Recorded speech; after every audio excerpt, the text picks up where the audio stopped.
Hello friends, my name is Igor and I've traded binary options for over 11 years. Today I'll show you my trading session with the Quotex broker. We'll trade using support and resistance levels. The expiration time is 5 minutes and the trade amount is $25. Let's get started with chart analysis, see what we have on the market and where we can open trades. And the first trade will probably be opened on the Euro-Canadian dollar pair. It's a trade for an upward movement. We have a local minimum. The price is at the first zone. There's a slight false breakout at the support and most likely the price will go higher now. Let's see what else we have here and consider where else we might be able to open trades. The next trade will be open for a downward movement. We have a resistance zone in place and there's also a slight false breakout. The price has already reacted to this level most likely. Let's watch carefully. Now the price will go lower. Australian dollar, Japanese yen, a trade for an upward movement. We have a support resistance zone. Previously, this was a resistance zone. After the breakout in this area, the zone became a support zone and will push the price upward. Euro-Swiss franc will probably also open a trade for an upward movement. Actually, it would probably be better to wait for a slightly bigger price drop and enter a bit lower. But we do have a zone here, there are price reversals, so why not? There's currently an opportunity to try entering a position right now.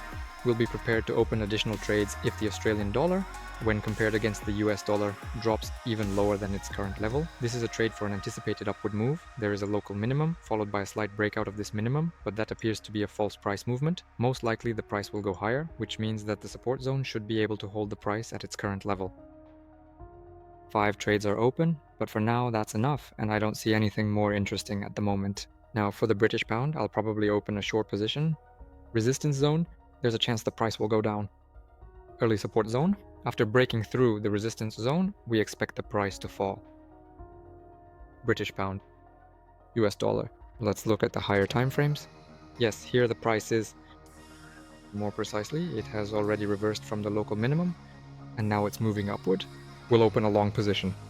There were doubts about this trade. Looking at the current chart, you might think that the price is going to go down since there's a clear downward trend movement happening. But on the higher time frames, it's actually quite clear that all of this is simply a false breakout, which means a candle with a long wick. And somewhere around here we had a local minimum. If you look at the chart, the price has already reversed, a pin bar is forming, and it's worth waiting for the price to rise further. Most likely the price will reverse and go higher. 7 trades are open. Let's see what's working out and what isn't. Dollar, Swiss franc, here there's a clear price drop. Everything looks good here. Australian dollar, Japanese yen, everything is good here too. Euro, Swiss franc, also not bad at all. Australian dollar, US dollar, everything is fine. British pound, yen is currently in the negative. British pound, US dollar is also showing a slight loss for now. And euro, Canadian dollar, everything is great here too. So for now, there's a good chance that at least 5 trades will close with a solid profit. And 2 trades are still uncertain at the moment.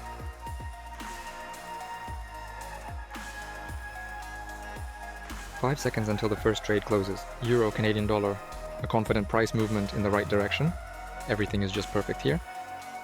The next trade to close is Euro, Swiss franc. Here too the price has dropped quite significantly.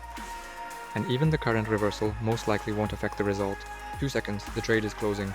Everything is good here as well, in profit. For now, there are still 2 trades in the red. That's the British pound, Japanese yen, and the British pound, US dollar.